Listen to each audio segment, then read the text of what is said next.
Cortisol is incredibly misunderstood. It's a hormone that gets so much negative press, not only for being destructive and bad, and we're addicted to it, but also cortisol is demonized inappropriately for being something we don't need. And I'm here to tell you, we need cortisol. It is essential for survival and energy and inflammation control. Cortisol comes in and it comes to the rescue to keep our blood pressure maintained, to make sure that our blood sugar is optimized, especially when our blood sugar is dropping. Cortisol comes in to rescue. However, when there's too much of a good thing, there's too much of a good thing. So when there's too much cortisol for too long, that's when you start to see the disrupted sleep cycle, the weight accumulation, the reactivity emotionally. So cortisol needs credit where credit's due, but we also need to watch how we talk about it, because when cortisol is not present, that's when we get sick. I work with women every day who don't have enough cortisol, and that is also not a position you want to be in.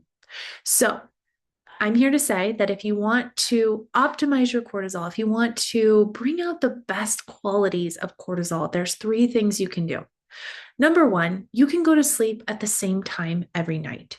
Don't change it up on weekends and weekdays. Go to sleep at the same time every night, because what you're going to be doing is you're going to give cortisol its best chance at syncing up with the circadian rhythm of the earth.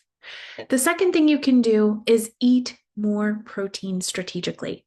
When you add protein into meals very thoughtfully, and when you increase the amount of protein to meet your needs, you're also giving cortisol the best chance at doing what it's good at, which is not putting out fires all day long. And so if you eat enough protein with meals, you're not going to be asking cortisol to come to the rescue after every single meal. And the third thing you can do is exercise thoughtfully. When you exercise in a way that's very rushed and very urgent and heavily cardio driven, you are going to get that cortisol spike. So thinking about exercise differently, maybe a walk, maybe resistance training, something that really gives your body the chance to regulate instead of spike cortisol.